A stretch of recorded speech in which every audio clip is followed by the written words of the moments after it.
Thalassery DYFI പ്രവർത്തകൻ റിജിത്തിനെ വെട്ടിക്കൊലപ്പെടുത്തിയ പ്രതികൾ കുറ്റക്കാരെന്ന് തലശ്ശേരി കോടതി വിധിച്ചു. കഴിഞ്ഞ ദിവസം ആ വാർത്ത വന്നു. ശിക്ഷാവിധി 7-ാം തീയതി പ്രഖ്യാപിക്കും എന്നാണ് കരുതുന്നത്. തലശ്ശേരി അഡീഷണൽ സെഷൻസ് കോടതി ജഡ്ജി റൂബി കെ ജോസിൻ്റെതാണ് ഈ വിധി. 9 പ്രതികൾ കുറ്റക്കാരാണെന്ന് വിധിച്ചു. 9 പ്രതികൾ മാത്രമേ അതിൻ്റെ അകത്തുള്ളൂ. പക്ഷേ 3-ാം പ്രതി അജേഷ് ഇതിൻ്റെ ഇടയ്ക്ക് മരിച്ചുപോയി. ബാക്കി 8 പ്രതികൾ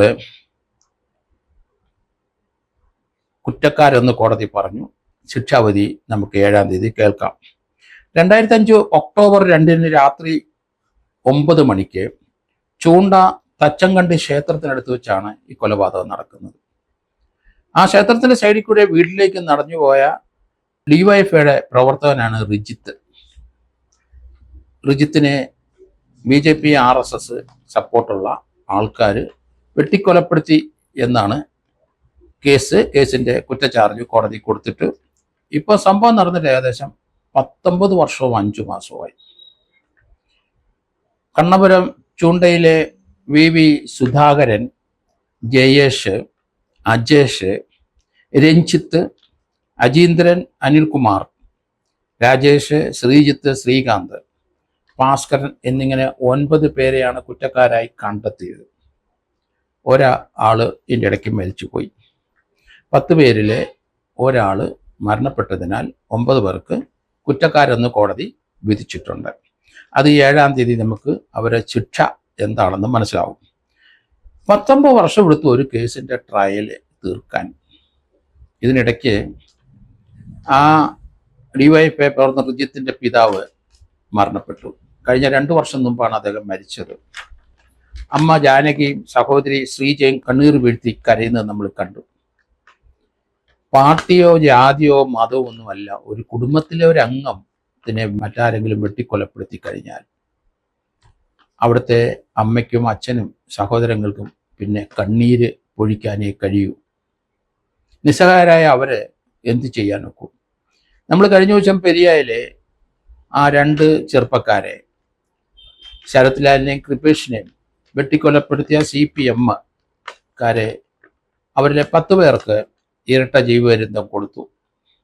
4 പേർക്ക് അവർ തെളിവ് നശിപ്പിച്ചതിനും പ്രതിയെ രക്ഷപ്പെടുത്തിക്കൊണ്ടു പോകാൻ പോലീസ് സ്റ്റേഷനിൽ ശ്രമിച്ചതിനും അവർക്ക് 5 വർഷം വീതം ശിക്ഷയും കൊടുക്കുന്നത് നമ്മൾ കണ്ടു.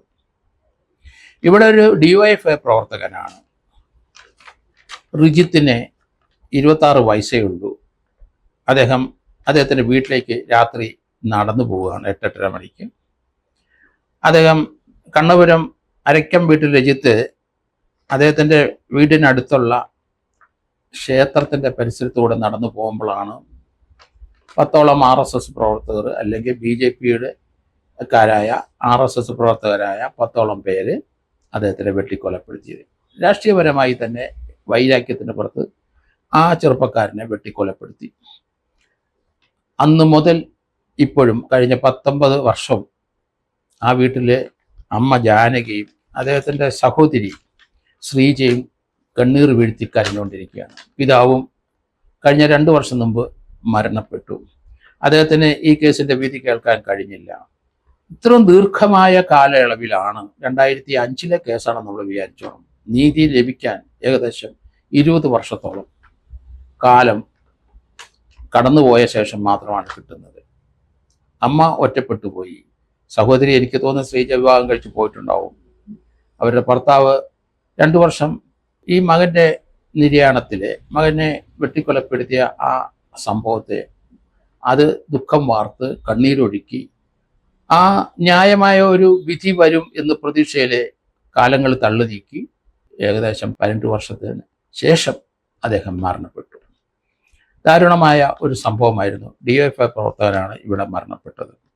എല്ലാ രാഷ്ട്രീയ പാർട്ടികളുടെയും അംഗങ്ങൾ കൊല്ലപ്പെടുന്ന കാഴ്ച കേരളത്തിൽ നമ്മൾ കാണുകയാണ്. തീർച്ചയായിട്ടും രാഷ്ട്രീയ പാർട്ടികളും അവരുടെ അണികളും ചിന്തിക്കണം. നിങ്ങൾ രാഷ്ട്രീയമായി ഇപ്പോൾ ഒരു സ്റ്റേജ് കെട്ടി മൈക്കിൽ കൂടെ പറഞ്ഞോളൂ, അല്പസ്വല്പം ചീത്തയങ്ങളെ വിളിച്ചോളൂ, പക്ഷെ ദേഹത്ത് തുടരരുത്. ഒരു കുടുംബത്തിലെ ആ നാഥനെ അല്ലെ അവിടുത്തെ പയ്യനെ, ആ കുടുംബത്തിൻ്റെ ഭാവിയിലേക്കുള്ള അവരുടെ പോക്ക് ഇവനെ ആശ്രയിച്ച് കഴിയുന്നവരെയൊക്കെ വെട്ടിക്കൊലപ്പെടുത്തുന്നത് തീർച്ചയായിട്ടും സങ്കടകരമാണ്. വീട്ടുകാർക്ക് മാത്രമല്ല, സമൂഹത്തിനും നമ്മുടെ മലയാളികൾക്കും സങ്കടകരമാണ്. അതുകൊണ്ട് റിജിത്തിന്റെ കൊലപാതകം ഡിവൈഎഫ്ഐക്കാരനായതുകൊണ്ട് ന്യായീകരിക്കാൻ കഴിയില്ല. അത് രാഷ്ട്രീയപരമായി ഡിവൈഎഫ്ഐക്കാരനാണ് എന്ന് പറയാമെങ്കിലും അദ്ദേഹത്തിന് അപ്പനുണ്ട്, അമ്മയുണ്ട്, സഹോദരങ്ങളുണ്ട്. അവർക്ക് അവരുടെ സഹോദരനെയാണ് നഷ്ടപ്പെട്ടത് നമ്മൾ ആലോചിച്ചോണം. അതുകൊണ്ട് കഴിഞ്ഞ അടുത്ത 7-ാം തീയതി 19 വർഷത്തിന് ശേഷം വിധി വരികയാണ്. ഏതായാലും ആ കേസിൻ്റെ ട്രയല് കേട്ട additional session judge Ruby K ജോസിനെ അവരെ അഭിനന്ദിക്കുന്നു. തീർച്ചയായിട്ടും ഇത്രയും ഡിലേ ആയെങ്കിലും ആ വിധി ന്യായമായി അതിൻ്റെ കേസിൻ്റെ ട്രയൽ കേൾക്കാനും ആ ക്ഷമയോടെ അതെല്ലാം കേട്ട് ആ തെളിവുകൾ മുഴുവൻ കൂട്ടിച്ചേർത്ത് പ്രതികൾ കുറ്റക്കാരാണെന്ന് അവർ കണ്ടെത്തിക്കഴിഞ്ഞു. അതിൻ്റെ ശിക്ഷാ വിധി ഇനി നമുക്ക് 7-ാം തീയതി കേൾക്കാം. ആ 9 പേരും 10 പേരിൽ ജീവിച്ചിരിക്കുന്ന 9 പേരും കുറ്റക്കാരാണെന്ന് കണ്ടിരിക്കാം. അന്ന് 10, 20, 22 വയസ്സുള്ളവർ ഇന്ന് 40, 45 വയസ്സ് മധ്യവയസ്സ് കഴിഞ്ഞു പോയിരിക്കുന്നവരാണെന്ന് വിചാരിച്ചോണം. ഈ ഒരു പ്രായത്തിലാണ് അവർ ശിക്ഷാവിധി ജീവപര്യന്തമാണെങ്കിൽ തീർച്ചയായിട്ടും അവർ അടുത്ത 10, 15, 20 വർഷത്തോളം ജയിലിൽ കഴിയാൻ വിധിക്കപ്പെട്ട് ജയിലിലേക്ക് മടങ്ങുന്നത് നമുക്ക് കാണാം.